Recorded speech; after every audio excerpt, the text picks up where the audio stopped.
नमस्कार, penalty corner में आपका स्वागत है।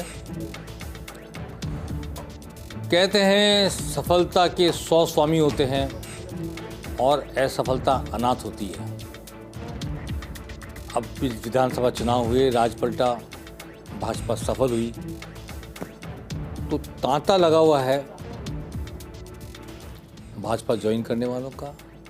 पार्टी बदलकर आस्था, निष्ठा, विचारधारा सब बदल रहे।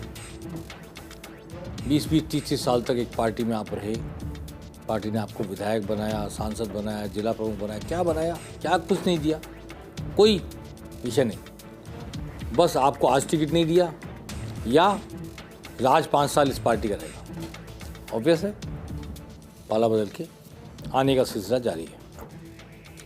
और असफलता तो कांग्रेस के साथ थी, तो वो जो हालत है कि अनाथ जैसी हो गई है असफलता कि टिकट दो तो आदमी छोड़कर भागता है, सुदर्शन रावत की तरह। चल दिए, नहीं लड़ेंगे चुनाव, कई लोग हैं। फिर भी भिलवाड़ा वाले डॉक्टर सीपी जोशी की तारीफ करनी पड़ेगी कि देर से सही मैदान में आ डटे। आज नामांकन भरा, उसकी हम जिक्र करेंगे बाद में आपसे। लेकिन आज की सबसे बड़ी खबर तो एक भारतीय जनता पार्टी को बहुत सारे लोगों ने ज्वाइन किया,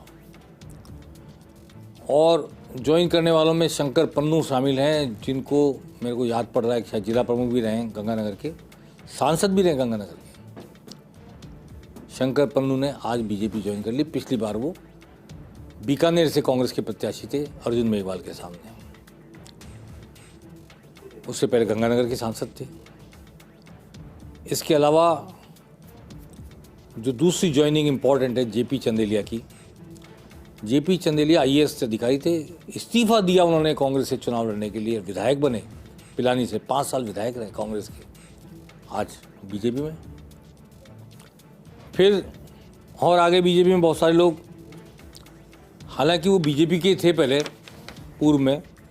सबसे बड़ी नंदकिशोर महरिया की ज्वाइनिंग की बात करना चाहता हूँ। जो आपको ध्यान है 4 दिन पहले नंदकिशोर महरिया और बाबू जी झुंझुनू वाले, जो झुंझुनू से बीजेपी के पहले उम्मीदवार थे, इस बार निर्दलीय लड़े, ये सब आ गए थे पार्टी रत्न, लेकिन इनको उस दिन 4 घंटे इंतजार करके जाना पड़ा। आज उनकी ज्वाइनिंग हो गई, आज वो वापस घर वापसी हो गई, बीजेपी में शामिल हो गए। नंदकिशोर महरिया फतेहपुर शेखावटी से 2 बार बीजेपी के प्रत्याशी थे, हार गए थे। 2013 में निर्दलीय चुनाव लड़े और ट्रायंगुलर फाइट में जीत गए थे, विधायक रहे 5 साल निर्दलीय। इस बार उन्होंने जननायक जनता पार्टी का दामन थामा, उससे चुनाव लड़ा, ट्रायंगुलर फाइट थी, लेकिन वो नहीं जीत पाए। और श्रवण चौधरी सीएलसी के जो बीजेपी के प्रत्याशी थे, वो हालांकि आपत्ति कर रहे थे इनको बीजेपी में लेने पर फिलहाल इनको बीजेपी में आज ज्वाइनिंग करा दी गई। पूर्व विधायक है और सुभाष महरिया के छोटे भाई हैं। सुभाष महरिया जो सीकर से सांसद रह चुके हैं बीजेपी के, जो केंद्रीय मंत्री रह चुके हैं बीजेपी सरकार में, जो कांग्रेस में चले गए थे, उसके बाद फिर बीजेपी में लौट आए, और गोविंद सिंह डोटासरा ने भी हाल ही में जिनको लक्ष्मणगढ़ से चुनाव हराया है, उनके छोटे भाई नंदकिशोर महरिया आज आ गए। शिमला बावरी भी एक पूर्व विधायक हैं, वो आ गई आज बीजेपी में। और नहरी इलाके के एक नेता हैं पृथ्वीपाल सिंह संधू, वो भी आ गए। इससे गंगानगर में, बीकानेर के इलाके में और शेखावटी में बीजेपी की स्थिति में फ़र्क पड़ेगा। जो कई सारे मुद्दे हैं इस वक्त चूरू और सीकर में पेश नज़र आ रहे हैं बीजेपी के, बीजेपी उनको देख करके उन लोगों को शामिल कर रही है, जोड़ रही है, जिनसे उसके अभियान को मजबूती मिले और बीजेपी अपनी जीत को सुनिश्चित कर सके। आइए सबसे पहले सुनते हैं कांग्रेस छोड़कर भाजपा में आने वाले पूर्व सांसद, पूर्व जिला प्रमुख शंकर पन्नू को कि क्या कह रहे हैं वो, और जेपी चंदेलिया पूर्व विधायक कांग्रेस के, राजस्थान में आईएएस रहे हैं, गृह सचिव रहे हैं, वो क्या कह रहे हैं, उनकी भी सुन लेते हैं।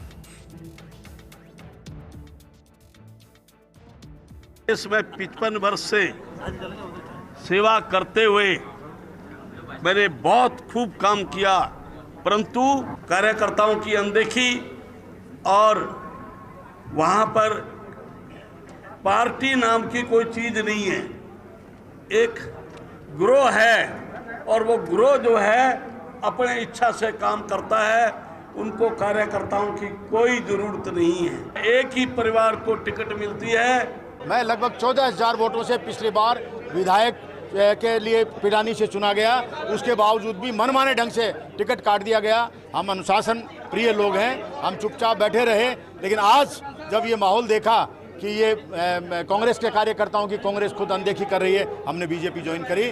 बीजेपी का जो यहाँ का कैंडिडेट है झुंझुनू का, वो जीतेगा और अन्य स्थानों पर भी जीतेगा। 25 की 25 सीट आएगी। कांग्रेस के लोगों ने व्यक्ति की वो महत्व नहीं दिया, बल्कि अपने विमर्श के आधार पर निर्णय लिया। उससे कार्यकर्ता नाराज हैं, कांग्रेस के लोग नाराज हैं और मेरे साथी नाराज हैं। उन्हीं की वजह से आज ये मैंने निर्णय लिया।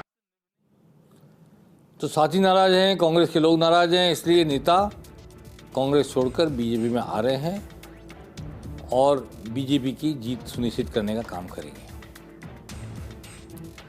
आज लोकसभा अध्यक्ष ओम बिरला ने कोटा बूंदी लोकसभा क्षेत्र से दोबारा चुने जाने के लिए अपना नामांकन भरा।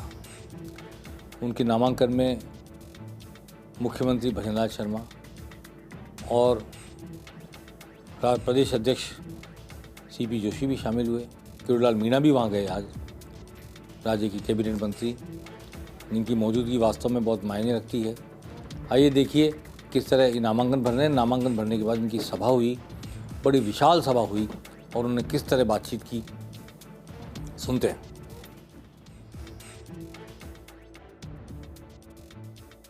मित्रों, आपने देखा होगा लगातार 2014 के बाद देश में जो परिवर्तन हुए हैं, जिन विषयों को लेकर के, जिन मुद्दों को लेकर के देश के यशस्वी प्रधानमंत्री नरेंद्र मोदी जी ने इस देश में परिवर्तन लाने का काम किया है। पूरे देश के अंदर एक अवधारणा बनी हुई थी कि राजनीतिक दल आते थे, चुनाव के अंदर झूठे वायदे करके चले जाते थे, भ्रष्टाचार की कहानियां लिखी जाती थी, आतंकवाद से देश परेशान था, तुष्टीकरण के आधार पर देश को चलाते थे। विश्वास और विकास को आशीर्वाद देने के लिए ये जनता जनार्दन कार्यकर्ता आपके बीच आए हैं और हम सब लोग ये कोटा के विकास की बात नहीं, राजस्थान के विकास में भी अगर किसी व्यक्ति की महत्वपूर्ण भूमिका रही तो श्री ओम बिरला जी की रही है। इन 5 वर्षों में नरेंद्र मोदी जी के नेतृत्व में जब भी कोई समस्या और विकास की बात आती थी तो आदरणीय ओम बिरला जी माननीय मंत्रीगण को अपने पास बुलाकर सभी सांसदों से बातचीत करके उस क्षेत्र के विकास को मूर्त रूप देने का काम करते थे। आज मुझे यहां पर पहुंचने के जिन लोगों ने ये त्याग किया उनको भी मैं नमन करना चाहता हूं। मेरे परिवारजनों, कोटा बूंदी संसदीय क्षेत्र मेरा परिवार रहा है। जब से मैं चुनाव लड़ा हूं 2003 से, जिस तरीके से एक बेटे और भाई के रूप में आशीर्वाद दिया है, यही है मेरी ताकत है, यही मेरी प्रेरणा। आज झालावाड़ 12 सीट पर भी हालांकि नामांकन कल भर दिया था दुष्यंत सिंह ने, निवर्तमान सांसद, लेकिन उनकी नामांकन सभा आज हुई। जेपी नड्डा राष्ट्रीय अध्यक्ष उसमें शामिल हुए और राष्ट्रीय उपाध्यक्ष और दुष्यंत सिंह की मां 2 बार की पूर्व मुख्यमंत्री वसुंधरा राजे ने भी संबोधित किया जनता को। आइए सुनते हैं क्या कहा इस नामांकन सभा में, दुष्यंत सिंह की नामांकन सभा में वसुंधरा राजे ने और जेपी नड्डा ने। देखते हैं। आजकल इंडी अलायंस बहुत चल रहा है। इंडी अलायंस ये इंडी अलायंस क्या है? ये 2 ही चीजों का अलायंस है। एक तो भ्रष्टाचार बचाओ अलायंस है और दूसरा वो परिवार की पार्टियां, जो परिवार जिसमें अध्यक्ष भी परिवार का, पार्लियामेंट्री बोर्ड भी परिवार का, जनरल सेक्रेटरी भी परिवार का और उसके अंदर मंत्री भी परिवार का। ऐसी परिवारवादी पार्टियां अपनी पार्टी को बचाने में लगी। 3 पीढ़ी का प्यार भाई साहब, ये हमारी असली ताकत है। हमारी सबसे बड़ी पूंजी अगर कोई है तो ये है। और आज भाइयों सब हमारे सामने नड्डा जी बैठे हैं। मैं यहाँ की जनता की ओर से आपको एक बार और विश्वास दिलाना चाहती हूँ कि आदरणीय मोदी जी ने जो विकसित भारत के संकल्प को हमारे सामने लाया है, उसको एक एक मत डालकर हमारा पूरा परिवार एक ऐतिहासिक विजय के द्वारा साकार करने का काम करने वाली है।